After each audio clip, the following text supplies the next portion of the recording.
Ladies and gentlemen, welcome back to the CSTV. I'm your host, Kathleen Igalzito, Madam CS, and this is The Striker. Stay tuned and have it true and real. In The Striker today, we are going to look at the Jamhuri Day celebrations in Kenya yesterday on the 12th of December 2024.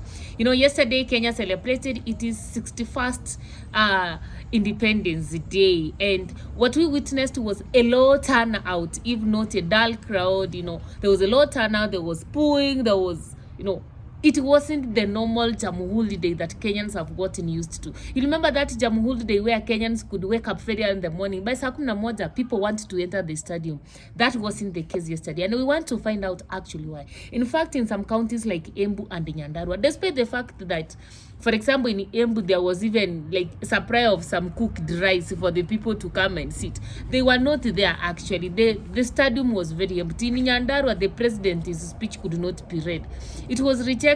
People didn't want to listen. In Migori, despite the high turnout, the presidential speech was pulled at. The county commissioner was reading actually the presidential speech was booed at, and one could wonder why. Why is it that Kenyans didn't want actually this anything to do with this Jamhuri Day celebrations? In Twitter, the likes of Mecha, who actually were among the guest artists, all the entertaining artists actually, they have received a lot of backlash and castigation. You understand? So before we dive into this particular conversation, if you are new to this channel, remember to subscribe, like, share and comment on our videos. Turn on the notification bell so that the next time we are uploading a video, YouTube will automatically notify you.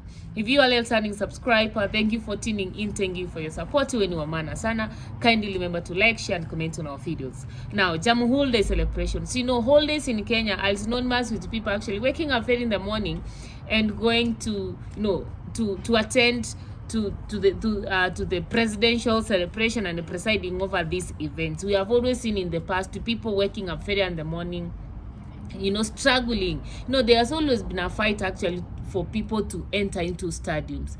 But yesterday, this is what I noticed about Jamhuri Day celebration. Number one, there was a low turnout actually. Very few people attended the celebration.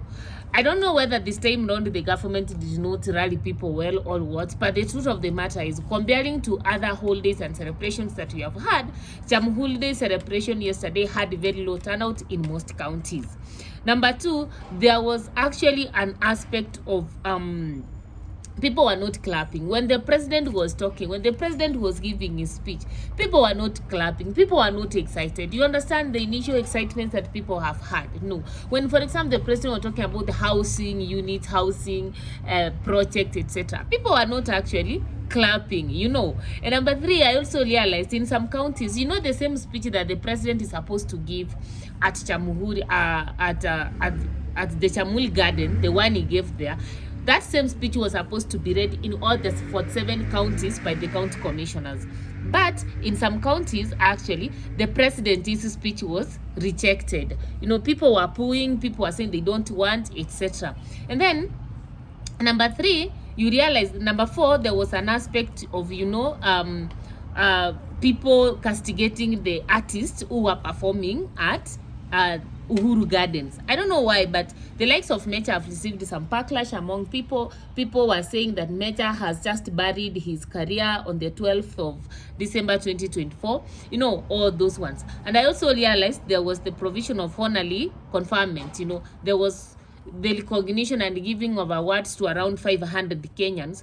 And for the first time, we saw ODM Pinguins being in the list of people who are being awarded. But the most important part that I recognize is that most of the people who attained or who were given these honorary degrees actually did not deserve it. They were just a bunch of politicians who were just being actually rewarded for their political alignments with the government of today. But now we go back to the question of the day. Why was the Jamhuri Day yesterday full of boycott and silent, etc.? Even in Migori, the president has managed to give works to the likes of Junet, Mbadi, is working with Raila, but still people were not ready to listen to that speech. That's a very serious red flag to the Kenya Kwanza government. So from where I stand actually, number one, when you look at most counties that were very empty, it is in central Kenya. We have the likes of Embu, Nyandarua,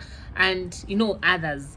And I just feel that, number one, the reason as to why people weren't excited about this Cham holiday, number one, it's because people are tired of listening to promises after promises. Our president is a very good orator. He speaks so well. That person, like, literally, our president can speak without even reading anywhere. But you can give people promises over and over again, but it reaches a point where people just feel what you tell them is not what actually they are feeling on the ground. And I just feel like people are tired of going to listen to somebody who speaks, and then this speech doesn't transcend or doesn't meet their really immediate needs. So I feel like Kenyans are well tired. They felt like going to listen to the presidential speech is just a wastage of time. In any case, taxes are weighted them.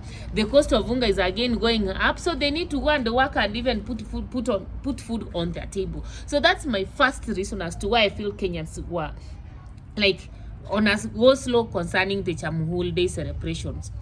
Number two, especially in central Kenya, I just felt like Ruto working with Raila is also something that the people from the mountain did not like.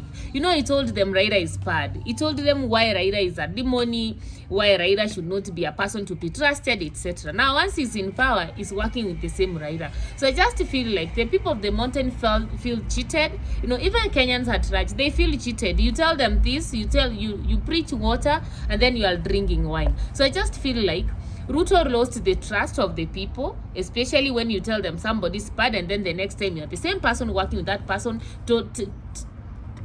referring to them as your brother.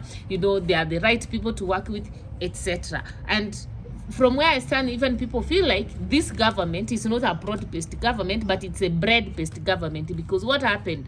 Papa came into the limelight, ODM Pingwings got some CS jobs, etc. So it was a government of nipe nikupe. And then number three, I also feel that the Gachagua factor is very important, especially in central Kenya. I feel that Gachagua has managed to poison the people of Mount Kenya against the friends and the allies of President Ruto. And that's why the people were sent actually to read Ruto's speech, that they were not given an opportunity. They had to struggle to read that speech. Like, literally, Gachagua has managed to tell the people of the mountain that anybody who is associated with President Ruto actually is a very bad person. And because of that, even the messenger is being killed before even they deliver the message. The messenger is being betrayed. So if you could see the way the county commissioners are being pulled at, actually, it's not actually like they're being pulled at because they are the problem. No, they are being pulled at because the message they are calling, Kenyans don't want to listen to it because they feel it's a message from the wrong person. And then number four, I feel there's an aspect of declining popularity of the president among Kenyans in general. Right now, if you talk about President Ruto, somebody anasema economy ya Ruto, economy ya Ruto. People are not actually talking about Ruto in the right direction. Look at President Kibaki. People used to say, unadhani sura ni ya Mwai Kibaki because unadhani mali ni ya Mwai Kibaki because Kibaki brought some free things, free education. So people could talk about Kibaki in the positive way. Unadhani ni ya Mwai Kibaki. Unadhani ni masiwa ya Nyayo. Even when President Moi himself was a dictator, there is something that Kenyans actually could recognize him with. But for Ruto, people will be saying, usinikalie kama sha, usinikalie kama uchumi ya taxation, usinikalie kama uchumi ya Ruto. Like, literally, people are associating negative things in their life with Ruto's political economy. And I feel this one has played a very big role in the declining of Ruto's popularity. The worst aspect of it, especially for Mount Kenya, because this is where we saw a very low turnout actually and the pulling of the speech a lot, it has to do with, the wrong timing with which actually President Ruto accepted the impeachment of Rigathi Gachagua. It was a very wrong time, and I have said this in the previous videos that I think the worst mistake Ruto ever did is to allow Rigathi's impeachment to be a success. Maybe at first he thought it was going to kumchenga, but from where I stand, it didn't build him in any way. In fact, it has lowered Ruto's popularity in the mountain. It has lowered the popularity of the Kenya Kwanza government. It has lowered the trust of Kenyans on President Ruto, because he's the same guy who stood at I think it was Nyayo Stadium and told Kenyans, at Kasarani actually, and told Kenyans that he will never allow his deputy to be mistreated the way he was treated by the previous regime. But here he is today actually. His deputy was impeached, humiliated, and told all manner of things actually by those who are very close to the president. So like, he's lost the trust of Kenyans, he's lost the trust of the mountain. So the aspect of lack of popularity, the poisoning of the allies, you know, the empty promises, you know, the hard economy, Ruto working with Ruto, all those things, I feel were the major reasons as to why we had a very slowly, a very moody Jamhuri Day celebration in Kenya. What are your opinions? Those are my opinions. Let me know yours in the comment section below. If you have not subscribed, kindly subscribe, kindly like, share, comment, and give this video a thumbs up.